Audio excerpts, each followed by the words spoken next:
Alright guys, welcome back to Formula 1 news. Red Bull are making it clear that Max Verstappen's problems with that team are not necessarily going to be disappearing anytime soon. This time it's Helmut Marko talking about their wind tunnel. The reality is that McLaren a couple of years ago got their new wind tunnel online. The same story for Aston Martin in the near future. Red Bull have had issues with theirs. It's a Cold War relic, according to Marko. That didn't seem to matter when Adrian Newey was around, but now he's not. They're not exactly confident they know how to improve their car anytime soon. Very much enjoyed your thoughts in the comments below. Hit the like button if you enjoy. Subscribe if you're new. As always, I greatly appreciate it. Plenty to get into today. These are the laps that are on the season, dominated of course by Max Verstappen, but it is not that clear cut in terms of the championship fight this year. Also, 10 years today, can you believe it? It's flown by in many respects since Bianchi's eventually fatal crash at the Japanese Grand Prix back in 2014. So, of course, he had the crash and then passed away several months later. A big day in Formula 1 because, of course, the last, fatal crash that we've had in the sport, and also an important one in the grand scheme of things in terms of how things developed over the coming years, right? The virtual safety car, eventually the Halo as well getting developed a few years later. So, a big day for the sport in many respects. Absolutely massively missed in the community. This is another interesting thing, though, of the day. Speaking of the safety car, it's been so long since we've had one, right? Especially given the fact that back in the day, the last time there was a streak of no safety cars this long, it was because they didn't really do them. The philosophy was, well, someone's crashed off the track, we'll throw a yellow flag, like it is what it is. But nowadays it's very different. So the fact that we've had so many rounds since a safety car is kind of remarkable. Like all the way back to Silverstone when Hamilton won feels ages ago. That's like since the most recent safety car. The Piastri win in Hungary and all the drama as a result of that. Colapinto coming into the sport. Russell getting disqualified at Spa. Like all of these things have happened since the most recent safety car. So yeah, remarkable. I don't know if we're going to get one in Austin. I guess we shall see. Speaking of Colapinto, however, James Vowles, of course, is trying to keep him on the grid. Vowles is saying, well, we've got the best lineup on the grid next season in the form of Sainz and Albon. I don't necessarily agree with that, but of course, he's going to say, well, fair enough, we got Sainz in. Colapinto's great as well, but our drivers are going to be even better for next year. But ideally, if you're Williams, you keep Colapinto on the grid somewhere, so in the future he remains a very viable option. Obviously, Vowles is talking about him deserving a place in F1. They are trying to get him the seat at Sauber. Whether it happens, that's the question. There's even talk of maybe Red Bull need to think about him because they do have a seat available potentially for next season. That we're going to talk a bit more on Sergio Perez in a second, and his spot is clearly not safe on that organisation because we know when it comes to multiple drivers within Red Bull, it depends whether Marko likes them, whether Horner likes them, and often their opinions differ. Certainly on Ricciardo, certainly on Tsunoda, they seem to have opposite approaches. Whereas for the likes of Sergio Perez, I think Marko wants Perez gone, and probably in some respects so does Horner. It's just there are maybe many financial reasons why Sergio Perez is still on board over there. But if he was to go, they would potentially put Liam Lawson, or maybe Yuki, but doubtful, in their main Red Bull seat. If Lawson does well from now to the end of the year, there is talk about the fact that that Red Bull Racing seat could potentially be available. And if it is, and Ricciardo isn't coming back, then they need a driver in that car if they were going to get rid of Perez, which is where the likes of Colapinto could be very interesting. Now, Marko did say the other day, we're not going to consider outside talents like Russell, for example. We are just going to promote in amongst themselves, as in, Lindblad in the future, but the likes of Hadjar and Iwasa in the immediate term in that Red Bull Junior program, which I get. But equally, Colapinto is now proven. And if Sauber don't go for him and they go for, let's say, Bottas returning instead, would it be a bad idea for Red Bull to say, all right, you know what, we'll take Colapinto for a year because it could be a great heist, theoretically, if they were able to pull that off. So that's the rumour anyway. There's also been talking for good reason on Colapinto's Argentinian Grand Prix, which may happen in the future. There's talk that Argentina really want an Argentinian Grand Prix. Now Colapinto's on the grid. Of course, however, there is the Brazilian Grand Prix in Sao Paulo coming soon. Not his home country, but I am convinced the support there in Sao Paulo from the Argentinian fans is going to be absolutely mega. And I'm looking forward to seeing what that looks like, because that might be one of those races, depending on the type of support he gets and, of course, how well he performs, where it makes the mind up of some of his, the potential other teams on the grid that they feel convinced they have to sign him because he just has so much marketability potentially, if we're predicting correctly, at least in terms of how he might potentially get on there. Let's talk quickly on Mercedes. Hamilton is nearly at the end of his stint with the Silvera. It's crazy to think that he's raced 240 times for Mercedes and he has 6 races to go. I know there's been some talk as well, should he get a special livery or something, right? Like, is it possible that Mercedes could come up with a special livery design for the Abu Dhabi Grand Prix to kind of celebrate it at the end of the season? I think it'd be kind of a nice thing to do. Whether they'll do it, obviously that's another question entirely, but his replacement is going to be Andrea Antonelli.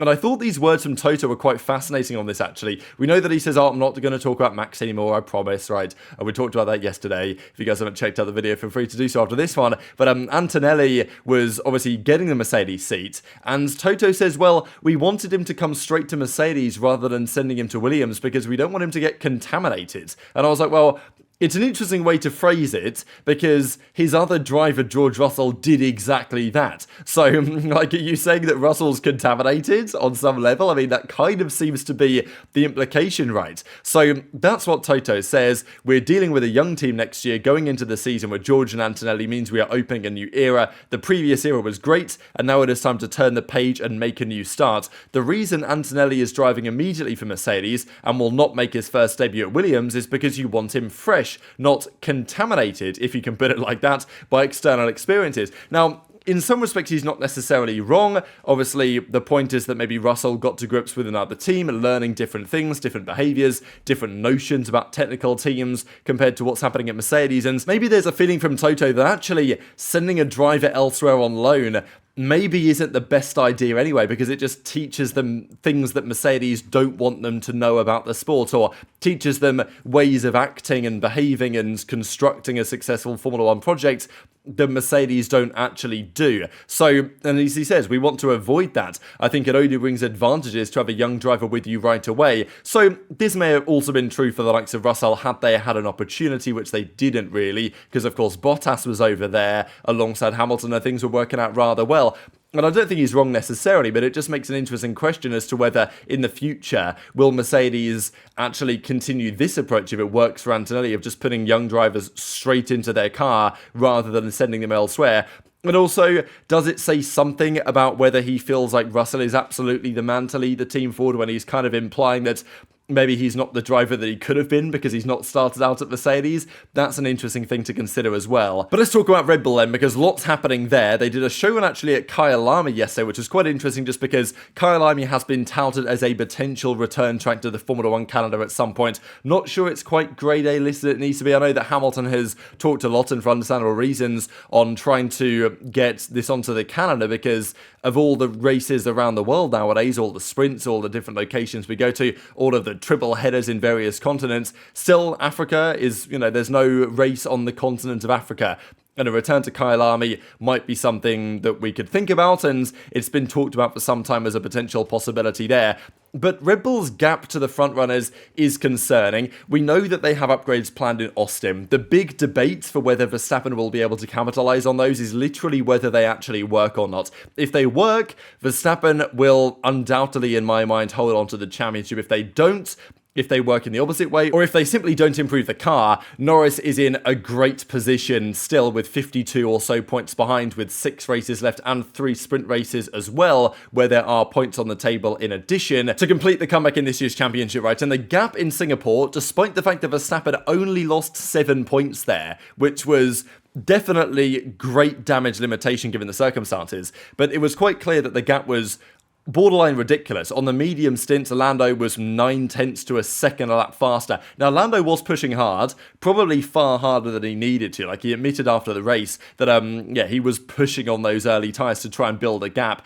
And it's one of those things Lando has to learn as well because, a Verstappen, a Hamilton, a Schumacher, whatever, like a great champion, isn't necessarily going to push flat out unnecessarily when they've already got a 20-second gap, like especially around Singapore, right? Like if you've got a 20-second gap around Singapore, you're probably good to chill out a little bit and just maintain the advantage rather than trying to lap the whole field, which is like, fair enough, I respect it on some level, but equally it nearly cost Lando his race because he nearly binned it in the water a couple of times. So Hopefully he learns from that for his own sake, but the gap that they had in performance was substantial, right? In qualifying, it was significant enough to get, obviously, Norris onto the front row alongside Verstappen, who put in a good lap as well, but it was quite clear that the McLaren had a sizable pace advantage there. But in the race, the pace advantage was even greater. So that is the scary thing, and even Helmut Marko's like, this is a whole new world for us. Like, we've never experienced, at least in the recent past, a performance delta like this. Now, you would expect it to not be as great on a circuit that isn't called Singapore.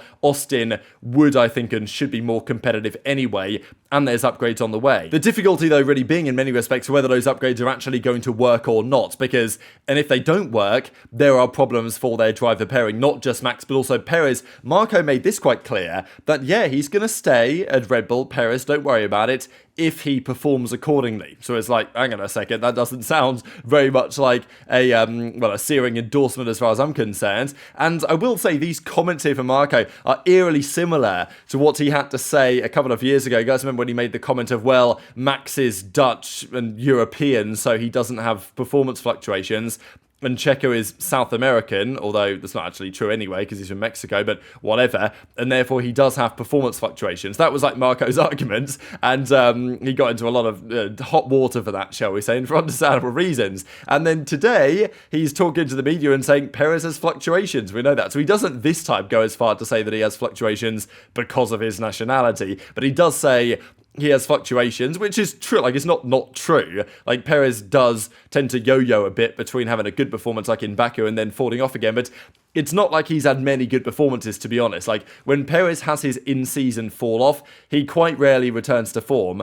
I guess except from Baku, which has just always been a great track for him.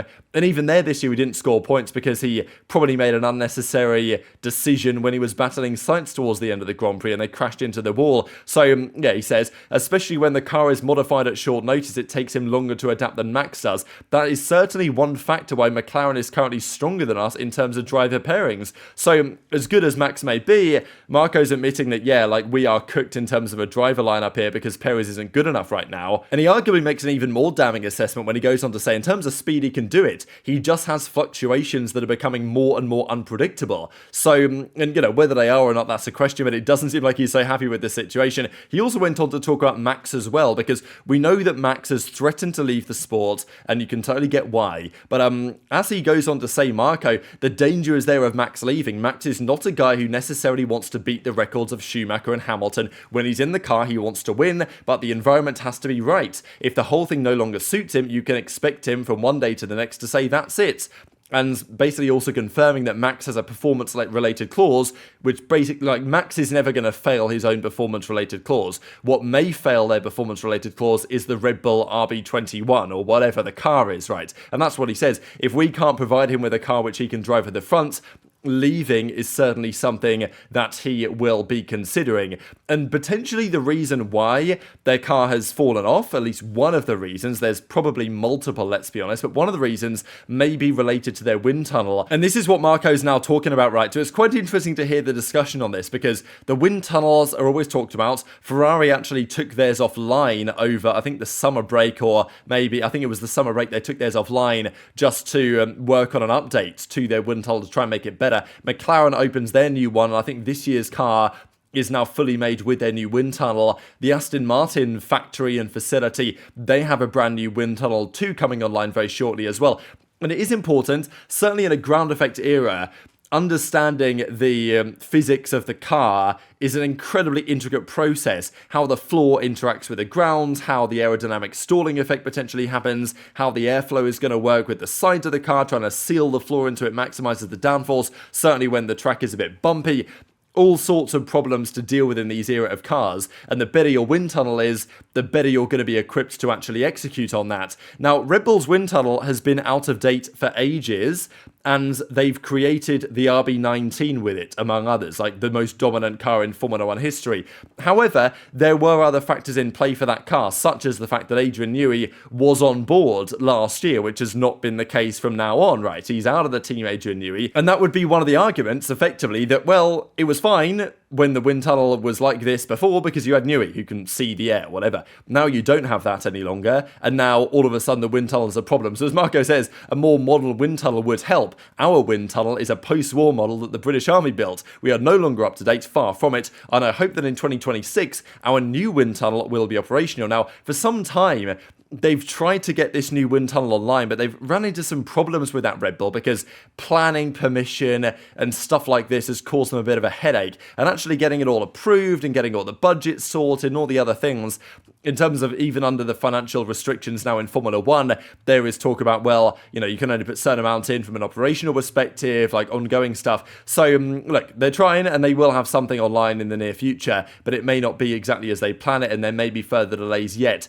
So, for Max, Marko's trying to say, well, our wind tunnel's coming soon, Max, don't worry about it, like, it's not going to completely fall apart, but there's not necessarily a guarantee of that, and I think whatever happens next year is going to be mightily important, especially when we know full well many key individuals have left, Adrian Newey among them, from the department side, from the engineering perspective, of course, but many other individuals in addition, and Marko says, oh, it's just a natural development, but is that really true? Is it not true that Red Bull are suffering from a pretty sizable brain drain? And obviously with Marko talking about it not being so much of a big deal, the reality is still there that Adrian Newey left to Aston Martin. Pretty funny as well that Aston, they don't want to say too much about this, or they're a bit concerned what they can talk about with regard to Newey, because he is still under Red Bull Racing technically because he's working on the RB17. So he's still kind of a Red Bull employee, but he's not working with the F1 team, of course, anymore. So you have to be a bit careful with what they talk about there, really. But there's no doubt that if things don't improve in Austin,